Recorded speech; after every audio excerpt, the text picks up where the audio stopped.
할렐루야. 자, 오늘은 우리 예수님의 비유 중에 잃어버린 한 드라크마를 찾는 여인의 비유입니다. 자, 어느 여인이 있었는데 이 여인에게 10 드라크마가 있었습니다. 그런데 그만 한 드라크마를 잃어버린 거예요. 자, 이 드라크마는요, 화폐 단위로 보면 은전의 명칭입니다. 그래서 한 드라크마의 가치는 우리 성경에 보면 이 데나리온이라는 말이 나오는데 이거와 똑같은 단어입니다. 뭐냐면 보통 이제 한 드라크마가 하루 남자 노동자의 일일 품삯입니다. 그러니까 우리로 말하면 한 5만 원, 조금 더 많게 말하면 한 8만 원, 한 10만 원 그 정도에 해당하는 품삯인데, 자, 그런데 그만 그 은 한 전을 잊어버렸고요. 이 잃어버린 은전 한 입을 찾기 위해서 이 여인이 얼마나 각고의 수고를 하고 있는지, 자, 8절을 제가 한번 봉독할게요. 어떤 여자가 10 드라크마가 있는데 하나를 잃으면 등불을 켜고 집을 쓸며 찾아내기까지 부지런히 찾지 아니하겠느냐. 자, 거기 동사를 보세요. 등불을 켜고 집을 쓸며 또 찾아내기까지 부지런히 찾지 않겠느냐. 여러분, 특히 거기 찾다라고 하는 헬라어 동사가 이 제테오라고 하는 단어인데 이 뜻이 있습니다. 이것은 찾는 사람이 반드시 내가 찾아야만 된다라고 하는 집념을 가지고 끈질기게 찾아낸다라고 하는 비장함을 가지고 있는 단어가 바로 이 제테오라고 하는 단어인데, 자, 그렇다면 구체적으로 이 여인이 어떻게 찾아낼까요? 첫 번째 보니까 등불을 켜고, 당시 유대 서민의 가옥은 창문이 별로 없답니다. 그리고 있어도 환기 때문에 조금만 만들어 놨기 때문에 평상시에도 어두워요. 그런데 은전 하나 떨어졌으니 환하게 불을 켜고, 그 다음에 집을 쓸며 찾았다. 이 보통 평민, 서민의 가정은요, 바닥을 지피나 이 진흙으로 많이 이겨서 만든 집 구조이기 때문에, 여러분 생각해 보세요. 종려나무 가지로 만든 이 빗자루를 가지고 쓴다고 생각해 보세요. 샅샅이 그거 반드시 찾아내는, 어떻게 될까요? 흙먼지가 장난이 아니게 일죠. 흙먼지를 날리고 먹어가면서까지 샅샅이 빗질을 했을 것입니다. 언제까지요? 찾아낼 때까지 쉬지 않고. 도대체 그 은전이 어디 박혀 있을지 모르지만 찾아내는 거예요. 여러분, 특별히 또 그 유다 집 보면요, 이 돌이 현무암 비슷한 돌이 많다고 합니다. 그러면 동전이 그 현무암 안에 또 들어가 버리면 못 찾는데 그거 다 감수하면서까지 결국 찾아내고야 만다는 거예요. 언제까지? 찾아내기까지. 어떠한 수단과 방법을 통해서라도 결국은 찾아낸다는 거예요. 자, 그런데 찾아낸 기쁨이 얼마나 큰지, 자기 혼자 만족하고 기뻐할 수가 없어서 벗과 이웃과 동네를 다 다니면서 사람들 다 불러 모아요. 나와 함께 즐기자. 잃은 드라크마를 찾아내었노라 하면서 자기 혼자 기쁨을 즐길 수 없어 동네 아예 잔치를 열었습니다. 자, 근데 여러분, 한 가지 의문이 생겨요. 이까지 한 드라크마가 제가 말씀드렸죠, 5만 원이에요. 그러면 그거 하나 찾았다고 해서 동네 잔치를 연다면, 우리 보통 사람들을 다 불러서 잔치를 하면 최소 5만 원으로 되나요? 50만 원 아니면 그 이상 100만 원도 10배, 20배가 되는 거 아니겠습니까? 이 사람이 이렇게 손해를 감수하면서까지 이 한 드라크마를 찾아낸 이유가 무엇이었을까? 도대체 이 여인이 찾고 그렇게 찾았던 이 드라크마, 도대체 어떤 드라크마일까? 이 비밀을 풀 수 있는 단서가 하나 있습니다. 자, 우리 9절 말씀 우리 다 함께 봉독합니다. 시작. 또 찾아낸즉 벗과 이웃을 불러 모으고 말하되 나와 함께 즐기자. 잃은 드라크마를 찾아내었노라. 한번 따라 하실까요? 잃은 드라크마를 찾아내었노라. 오늘 제 설교 제목인데 거기 잃은 드라크마라고 하는 단어에 주목해 보세요. 이 단어가 헬라 원어에 보면 텐 드라크멘이라고 되어 있습니다. 자, 이것을 그대로 직역하면 이렇습니다. 잃어버렸던 바로 그 드라크마, 그러니까 정관사 바로 이게 붙어요. 그러니까 여러분 이겁니다. 내 호주머니에 10개 드라크마가 있었었는데 그 중에 하나가 우연히 떨어진 그거 아니에요. 그건 모르죠. 그게 아니라 이 여인에게 너무도 소중한 바로 그 드라크마였다는 거예요. 자, 이 비유의 정확한 의미를 알기 위해서 그 당시에 결혼 풍습을 좀 알아야 합니다. 자, 그 당시에는 결혼할 때 남편이 아내에게 돈을 주는 관례가 있었습니다. 그런데 이 동전, 은전 혹은 동전은요, 결혼의 표징으로서 남편이 아내에게 준 선물이었는데 이것은 어떤 의미로 보면 돈으로 아내를 샀다, 이런 의미도 있어요. 여러분, 그 당시에는 결혼 지참금을 남편이 준비해서 그것을 얼마든지 이게 오게 할 수 있었기 때문에 돈으로 산다, 이런 의미도 있었거든요. 그래서 그 징표로 결혼할 때에 남편이 아내에게 그 은전으로 꿰ν 은전 목걸이라고 하는 걸 선물해 줍니다. 좀 띄워주실까요? 저렇게 이 드라크마로 저렇게 만들어서 여인에게, 아내에게 선물로 주면 저 아내가 머리에 쓰기도 하고 목걸이에 걸어요. 자, 그런데 이 목걸이의 특징이 있습니다. 저것은 24시간 내내 머리에 쓰거나 목에 달아야 돼요. 그리고 아무리 우리 집이 어려워져서 채권자가 들이닥쳐도 저것만은 빼앗아가지 않는 불문율로 되어져 있었던 것이고, 그럼 저거는 언제 쓰느냐? 남편이 죽고 가정이 너무 어려울 때, 여자가 혼자 됐을 때 쓸 수 있는 그러한 아주 유일한 것이죠.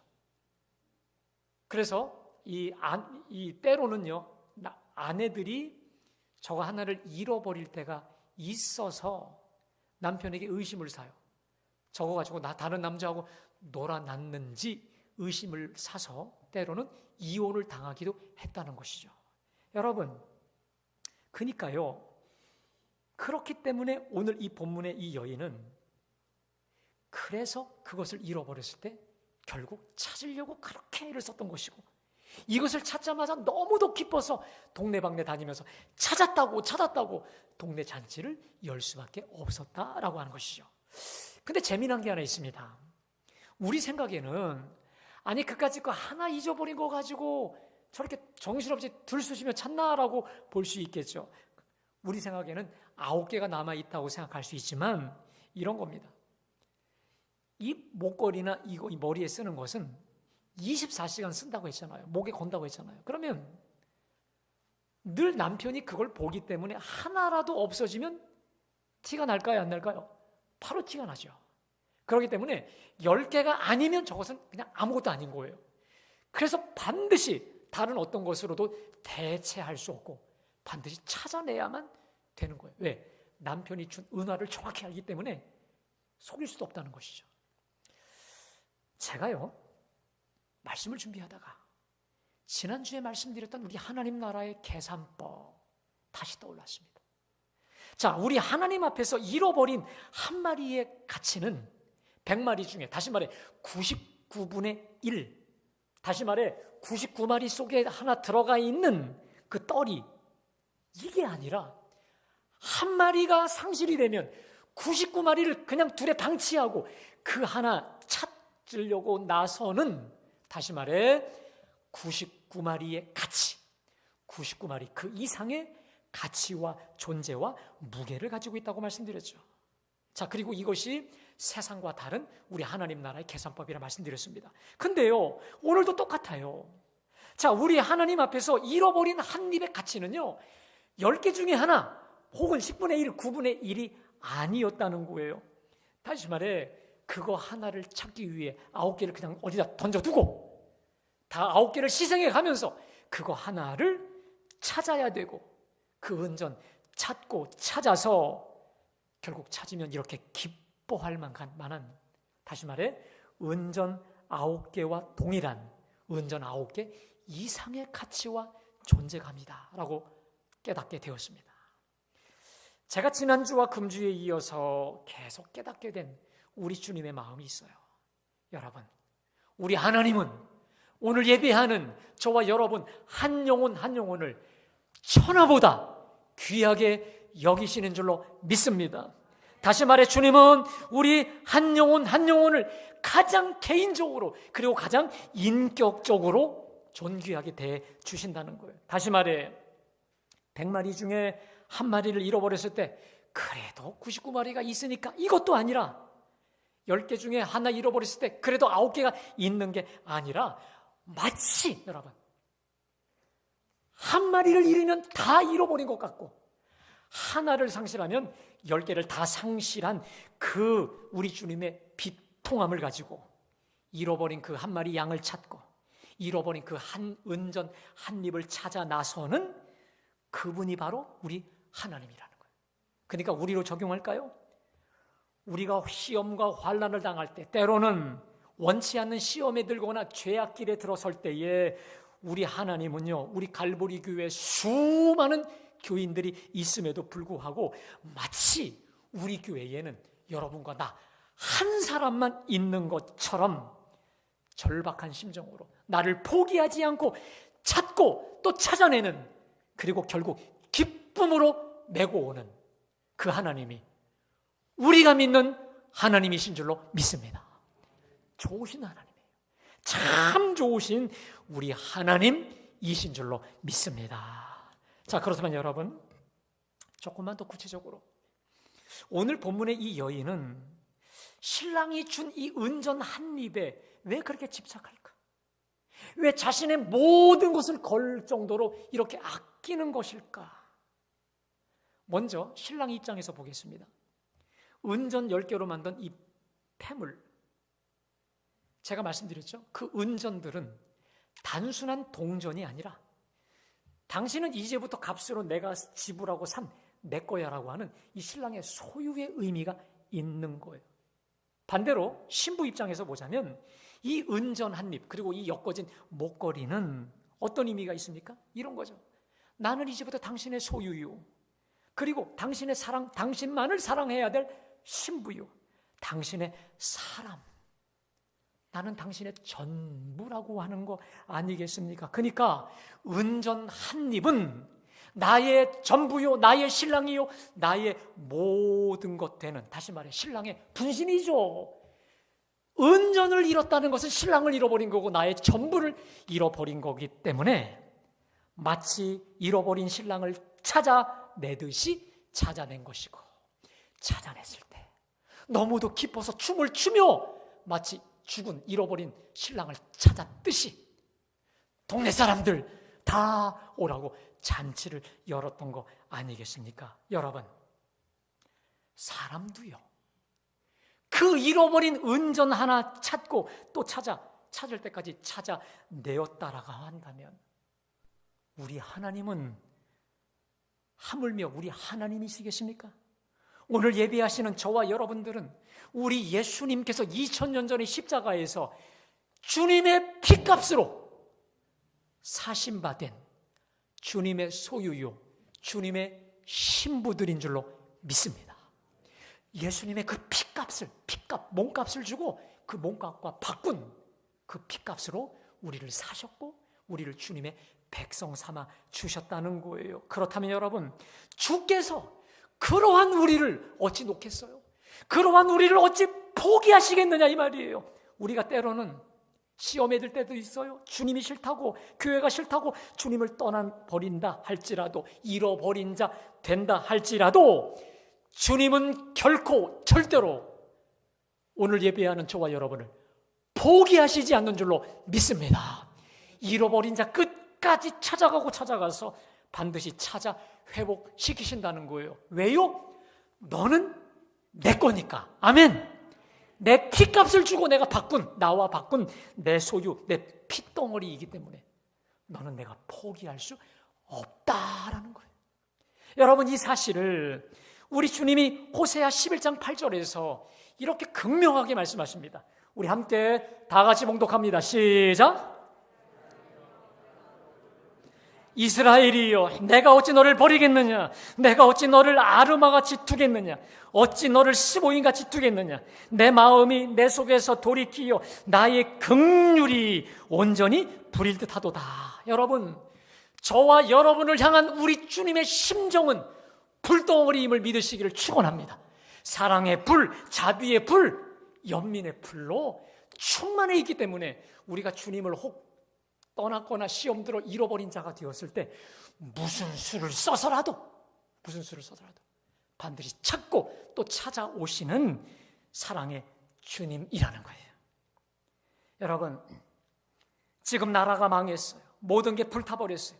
그리고 모든 게 무너진 채로 바벨론 포로로 끌려간 이스라엘 백성들 속에 완벽한 절망감이 파고 들어왔는데 그 절망의 이유가 있습니다. 하나님이 우리를 버리셨다. 하나님이 우리를 잊어버렸다라고 하는 그 상실감이 더 큰 절망으로 오게 되었습니다. 자, 이때 우리 하나님께서 이사야 49장 14절에서 그들을 이렇게 위로하십니다. 우리 다 같이 한 목소리로 봉독합니다. 시작. 여호와께서 나를 버리시며 주께서 나를 잊으셨다 하였거니와 여인이 어찌 그 젖 먹는 자식을 잊겠으며 자기 태에서 난 아들을 긍휼히 여기지 않겠느냐? 그들은 혹시 잊을지라도 나는 너를 잊지 아니할 것이라. 내가 너를 손바닥에 새겼고 너의 성벽이 항상 내 앞에 있나니. 지금 여러분 이 본문 안에 보세요. 나를 버렸다, 잊었다, 이 말이 지금 5번, 6번이 나와요. 이들이 지금 왜 괴롭냐? 바벨론의 포로로 끌려간 게 괴로운 것보다 하나님이 우리를 버렸어. 완벽하게 이제 우리를 잊어버렸다는 거야. 내 던져버렸다는 거야. 그러니까 이제 완전 절망해요. 붙잡을 게 하나도 없었어요. 자, 그때 우리 주님이 산모를 예를 들어요. 여인이 어찌 그 젖 먹는 자식을 잊겠으며 자기 태에서 난 아들을 불쌍히 여기지 않겠느냐? 하지만 혹 그 자식을 잃는 산모나 어미가 있을지라도 나는 너를 잊지 아니할 것이다. 근데 여러분 그 뒤에 따라합시다. 내가 너를 손바닥에 새겼고. 여러분 양손을 좀 보세요. 들어보세요.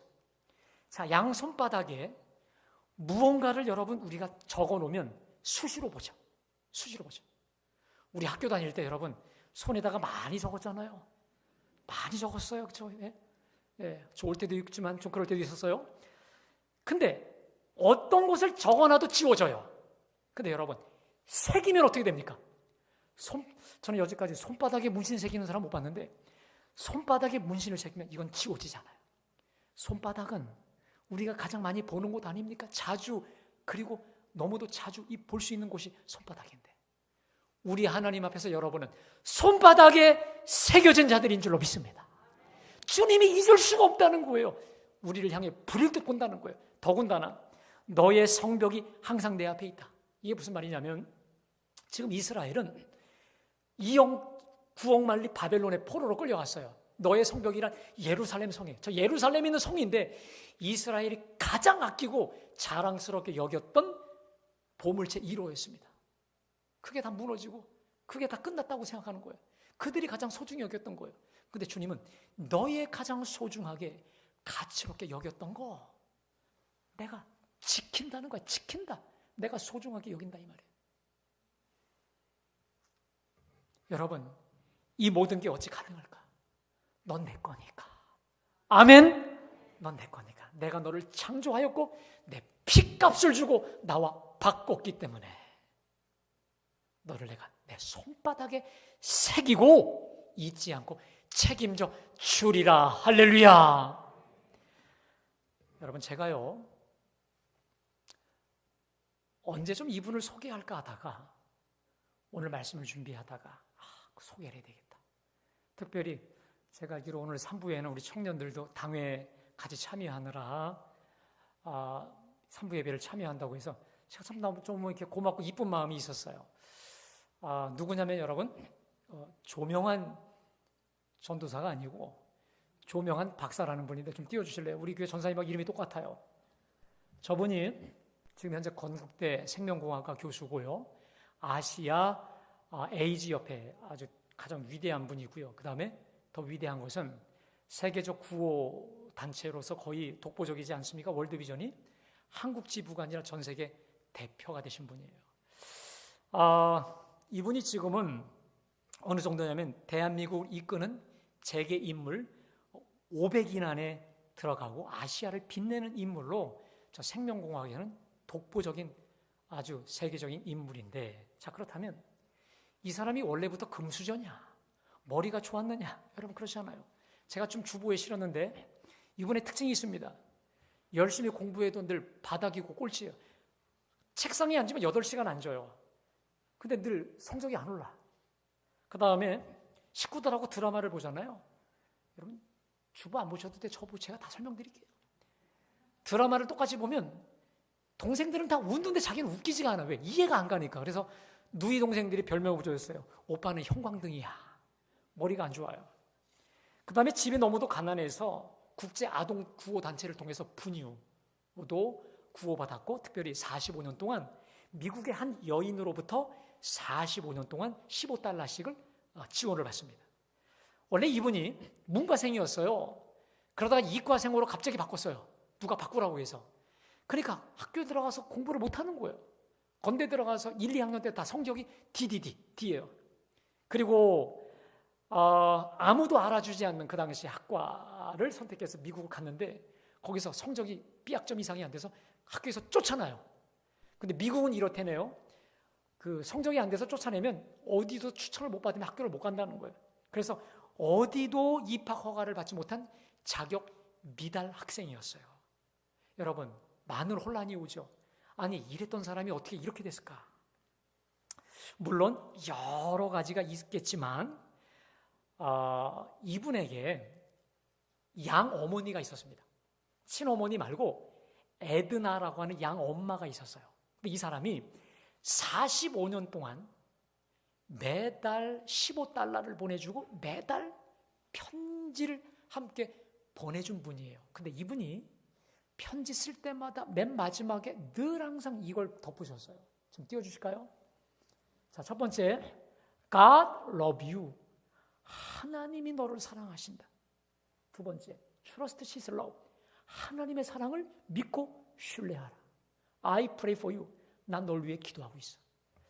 그러니까 이분이 미국에 유학을 가서 오하이오 주립대학에서 낙제생이 되어서 쫓겨났을 때, 너무 좌절됐을 때 또 이거예요. God love you. Trust His love. 매사 건건마다 일이 막힐 때마다 항상 저것이 이분을 일으켜 세웠던 거예요. 자, 그래서 이분이 어느 날 미국에 있을 때 결심을 합니다. 이 어머니 찾아가야 되겠다. 근데 어머니에게 편지 썼더니 절대 오지 말라 해갖고 가지 못했어요. 그리고 나서 건대 교수가 되고 난 다음에 딱 계산해 보니까 이제 어머니가 나이가 이제 거의 90세가 돼가는 거예요. 이제 더 이상 못 만나면 어머니를 살아서 못 만나겠다 싶어서 주소 하나 잡아들고 그냥 찾아갑니다. 그래서 극적으로 이 양 어머니를 만났습니다. 98세 어머니, 98세 양 어머니를 상봉합니다. 좀 그림 하나 좀 띄워주실래요?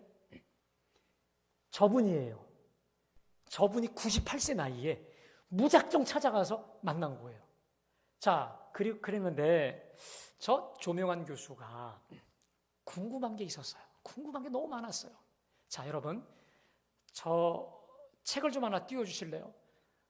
저는 제가 이거 많이 팔린다고 저한테 뭐 하나 들어오는 것도 없는데 우리 청년들이나 청소년들 혹은 여러분들도 저 책은 꼭 좀 갖고 있으면 좋겠고, 저 책에서 아주 많이 강조하고 있는 내용이 뭐냐면 저 에드나 양어머니를 만나서 대화한 장면이에요. 자, 거기에 이쪽 교수가 이런 질문을 합니다. 질문과 대답 형식인데 들어보세요. 어머니는 어떻게 한 번도 본 적이 없고 연고도 없는 저를 그렇게 오랫동안 변함없이 사랑하셨나요? 자, 그러자 이분의 대답입니다. 하나님은 우리를 너무도 사랑한 나머지 독생자 예수님을 십자가에 못 박게 하심으로 우리를 구원해 주시고 영생을 선물로 주셨다. 내가 주님께 받은 은혜 생각하면 너에게 준 사랑은 아직도 너무 부족해. 또 질문합니다. 아니 그래도 본 적이 없는 나를 어떻게 그렇게 오래 사랑하실 수 있나요? 그러자 엄마가 대답합니다. 나는 네가 주님이 사랑하는 아들이고 그의 사랑을 신뢰하라고 알려주고 싶었단다. 하지만 그 메시지를 어떻게 45년 동안 보낼 수 있었나요?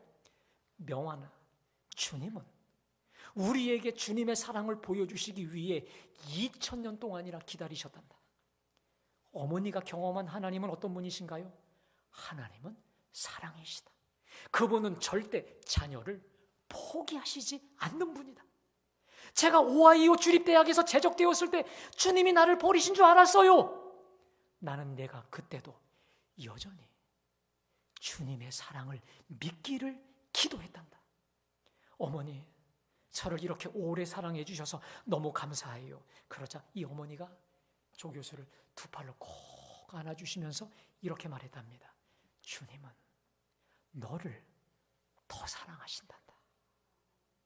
여러분, 제가 이분하고 대화되는 내용을 보다가 얼마나 울컥울컥 했는 줄 몰라요. 얼마나 주님 안에 아름답고 복된 교제인 줄 모르겠어요. 결국 45년 만에 만난 이 양 어머니, 얼굴도 이름도 들은 적도 없는 저 미국, 근데 이분이요 가난한 사람이에요. 저 시골 외진 곳이에요. 거기서 전혀 모르는 한국 땅에 어린 꼬마로부터 키워서 교수까지 된 거예요. 45년 만에 만난 이 양 어머니와 일주일을 함께 지내고 이 양 어머니가 에드나 몇 년 뒤에 하나님 나라로 소천을 합니다. 자, 이 조 교수는 이 양 어머니와 여러 사람들로부터 받았던 사랑을 이제 온몸에 품고 지금은 받았던 사랑, 하나님의 사랑을 흘려보내는 사랑의 통로, 축복의 통로로 지금도 정말 바쁘게 쓰임받고 있다는 것이죠. 사랑하는 여러분, 하나님은 저와 여러분을 사랑하십니다. 믿으세요? 그리고 그 사랑을 2000년 전 십자가에서 당신의 십자가 피값으로 선명하게 뚜렷하게 그리고 온전히 다 보여주신 줄로 믿습니다. 이 사실을 사도 요한이 요한일서 4장 10절에서 이렇게 고백합니다. 우리 다 같이 시작. 사랑은 여기 있으니 우리가 하나님을 사랑한 것이 아니요 하나님이 우리를 사랑하사 우리 죄를 속하기 위하여 화목 제물로 그 아들을 보내셨습니다. 사랑은 여기 있으니, 다시 말해 주님이 어떻게 우리를 사랑하셨는데 그때 요한은 사랑은 여기 있다, 이게 바로 주님의 사랑이다라고 하면서 우리가 하나님을 사랑한 게 아니라 하나님이 우리를 먼저 사랑하사 우리 죄를 속하기 위해 화목제물로 아들을 보내셨다는 거예요. 여러분, 어디 그뿐만입니까? 로마서 8장 32절에 바울은 또 이렇게 고백합니다. 다 같이요. 자기 아들을 아끼지 아니하시고 우리 모든 사람을 위해 내주시니가 어찌 그 아들과 함께 모든 것을 우리에게 내주지 아니하겠느냐. 여러분, 상식적으로 생각해 보세요. 하나님께 가장 중요한 자가 아들이에요. 근데 아들까지 주신 그분이 뭘 아끼겠느냐 이 말이에요. 다시 말해 우리에게 벌어지는 이 삶들, 우리에게 벌어지는 현상들은 결국 아들까지 주시기까지 우리를 사랑한 그 하나님의 사랑의 연장이다 이 말이에요. 믿으세요? 우리 삶의 환경은 하나님 사랑의 연장선이라는 거예요. 여러분, 저는 오늘 마지막 설교를 에드나 그 여인의 그 조교수에게 주었던 그것으로 마치려고 합니다. 다시 한번 띄워주십시오. 우리 한번 하나님께 시작. 하나님께서 너를 사랑하신다. 하나님의 사랑을 신뢰하라. 나는 널 위해 기도하고 있다. 여러분, 지금 우리는 코로나 7,000명이라고 하는 너무도 불안하고 너무도 두려운 시대를 살아가고 있어요. 지금 연말이죠. 또 연말에는, 내년에는 무슨 일이 벌어질지 우리는 정말 아무것도 몰라요. 모든 게 모호하고 모든 게 희미하고 모든 게 불확실한 이 세상을 살아가고 있어요. 여러분, 오늘과 내일 어떤 일이 펼쳐질지 우리는 그래서 무섭고 두려워요. 근데 여러분, 확실한 게 있습니다. 하나님은 저와 여러분을 사랑하십니다. 그리고 지금도 세상 끝날까지 우리와 함께 하실 줄로 믿습니다. 그래서 주님이 말씀하셨잖아요. 두려워 말라, 내가 너와 함께 함이니라. 하나님이 나를 사랑하시는 것, 하나님의 임마누엘로 우리와 함께 하시는 이거는 어떤 시대가 바뀌고 천년만년이 와도 변할 수 없는 영원한 진리인 줄로 믿습니다. 여러분, 그래서 어떤 상황과 어떤 환경이 우리에게 들이닥치더라도 하나님의 사랑만을 붙잡고 뚜벅뚜벅 뚫고 나갈 수 있는 우리 모두가 되시기를 주님의 이름으로 축원합니다. 다 변해요. 사람도 변해요. 환경도 변해요. 그러나 하나님의 사랑만은 영원히 불변한다라고 믿고 그 사랑을 붙잡으십시오. 그 하나님의 사랑을 끝까지 붙잡고 나아갈 때 주님이 우리를 빛으로 인도하실 줄로 믿습니다. 내가 할 일은 잡는 거예요. 붙잡는 거예요. 그러면 그 결과는 하나님이 책임져 주실 줄로 믿습니다. 이 시간에 우리 하나님께 찬송가 우리 445장을 우리가 부르고 함께 기도합니다. 찬송합니다.